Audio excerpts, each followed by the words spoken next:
Yo, what is up everybody? Jumpin here, and today I am back on some Diablo 3. I'm going to be showing you my level 60 Archon build, which is by far my favorite build in the game. I have a lot of fun playing it. It just melts face. So let's go ahead and get started. Alrighty guys, let me go ahead and now start with my skills, and then I'm going to show you some of my gear. And finally, I'm going to show you some gameplay to give you a general idea on how I like to play this Archon build. Now for my first attack, I'm using an Electrocute with Fork Lightning. I really like this attack. It's really cool looking, and it reminds me of being a Sith Lord. So what you want to do is you just electrocute the enemies, and with the Fork Lightning, you will hit every enemy in that mob. And because I'm using critical mass, I'm going to get a lot of critical hits that way, and that's going to help recharge my Archon if I need to do that. Now for my RT attack, I'm actually using another primary attack. I'm using Spectral Blade with the Healing Blades. Because the point of this build is to try to stay in Archon form as long as possible, you do not actually need a whole bunch of different attacks because Archon is going to be your main attack and your main focus. So what I like to do is I'll use Electrocute with the Fork Lightning to help recharge my Archon as quickly as possible. And with the Healing Blades, I use this just to basically tank it up. I heal so much life that the enemies, well, it's really hard for them to kill me, and that's really important, especially against champions and elite packs and anything that has reflect damage. And of course, it's also just fun to pretend that you are a barbarian, so that's another point. For my X attack, my Y attack, and my B attack, I'm using buffs. For my X attack, I'm using Familiar. And I just used the very first one. All it does is that it increases my damage by 12%, so that's really good. For my Y attack, I'm using Magic Weapon with Force Weapon. I use this because it gives me a little extra damage, and it's pretty nice. It also has a chance to knock back enemies, which is kind of cool, I guess. Now, if you do not have a weapon that has damage convert on it, then you should probably use blood magic just to get that little extra life back every hit. It is really important, but because I have a bone saber that has 3% damage dealt to life or whatever, I don't really need it, so I use force weapon instead. For my B attack, I'm using storm armor.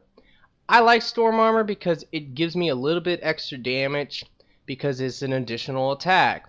Now I'm using Shocking Aspect. What this does is that every time I get a critical hit, I will get another hit for 35% weapons damage as lightning. So it is a really nice little buff. And finally, for my RB attack, I'm using Archon. Most important thing, I like to keep it on RB because the one thing I do not want to do is accidentally press a button and go into it at the wrong time.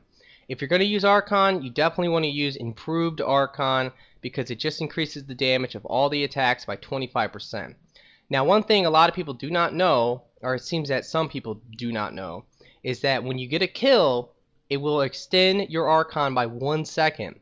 Now, killing an enemy is the same as getting a massacre. You don't actually have to kill the enemy, you just have to hit the enemy. And if the enemy dies, you get credited for the kill. So as long as you're hitting a whole bunch of enemies and they're dying, you are going to extend this power to last almost forever at times, and it is amazing. Now for my 3 passives, my first one is Unstable Anatomy. What this does is that it allows me to not die 1 time. And I definitely like it because it's only 60 seconds, which is really cool. But the main thing about it is that the one thing you do not want to happen, you don't want to go into Archon, and you don't want to die right away. If you die right away, you're going to have to wait for the full recharge. It sucks. So what this does is that it just helps you stay alive, and it helps you maintain your Archon as long as possible. Now for my second passive, I'm using Critical Mass. Remember, this is important with Electrocute, because every time I get a critical hit, I'm going to reduce the time on my Archon by 1 second. So let's say I do die and I have to wait a full minute. Well, with Critical Mass, it's going to really shorten that because I'm going to be getting critical hits and I'm going to be getting my Archon back. And finally, for my final passive, I'm using Glass Cannon. It's just really good. Increases all your damage by 15%, but it decreases your armor and resistance by 10%. I definitely will take the increased damage over the armor any day. Alright guys, now let me go ahead and show you some of my gear. For my main weapon I'm using, it's the Ancient Bone Saber. Definitely an amazing weapon, especially if you can get one that has intelligence on it. Now I'm actually using a red ruby in there. You might be wondering, what's that about? Generally, you always want to put an emerald because that's going to increase your critical hit damage. Well, when you're using Archon and you're using the laser beam, you're not actually going to be hitting crits with that.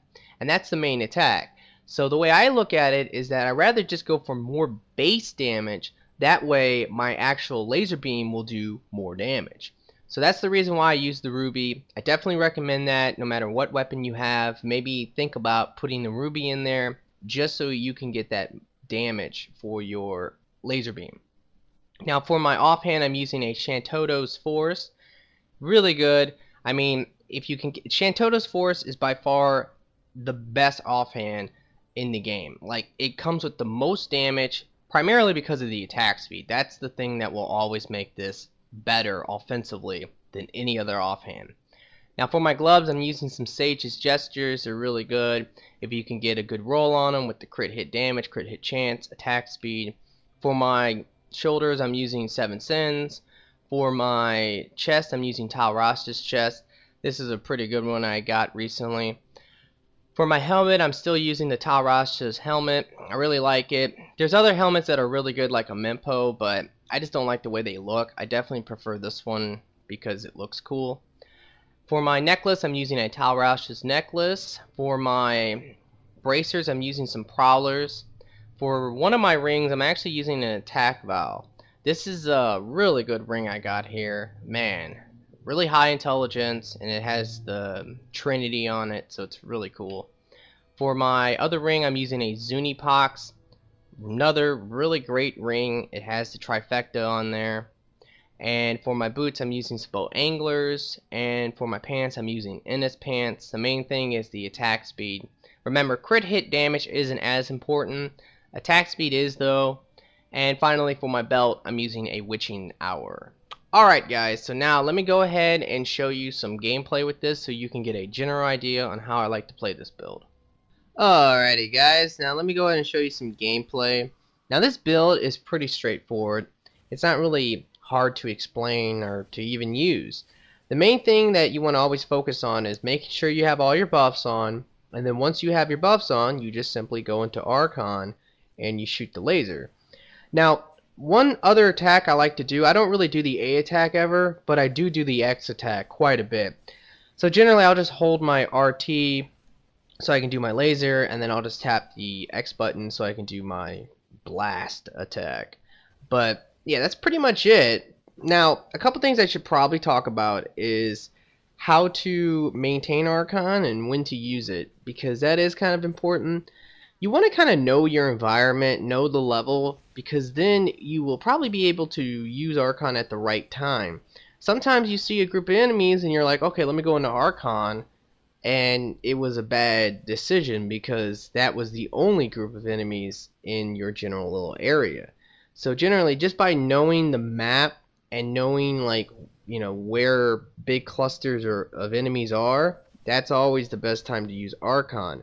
Because the more kills you get, the more time you're going to have, and it can be pretty ridiculous at times. I mean, I've been able to stay in Archon form for probably like 20 or 30 minutes just from killing large groups of enemies and just building it up, because it actually goes over the 15-second duration. You can build it up to be like 5 minutes that you have. I mean, it's really crazy. The amount of damage that it does is insane. The laser just melts enemies. You can see it on like these elites here. They are just going to die so fast. And it's a really great build for playing with 4 people. I love it for farming. I have gotten so many Paragon levels from just playing as this mage because I kill everything so fast. I mean, it's awesome. Now, another really good build is the Critical Mass build. You can always play with that. But I just prefer Archon. It's definitely a lot more straightforward. You don't have to press as many buttons, and it just kills enemies way faster. I mean, it really does. If I was to say which one's better, I have to go with Archon because it is just crazy how much damage you can do. Alright, so that's pretty much it, guys. I really hope you have enjoyed this. In the future, definitely let me know, because I actually have a new Barbarian build and a new Witch Doctor build. Let me know if you want to see those. I would really appreciate it if you could like and favorite this video for me. Also subscribe and share it. You know how it goes. I always appreciate that. But yeah, I really hope you guys have a nice day, and peace out.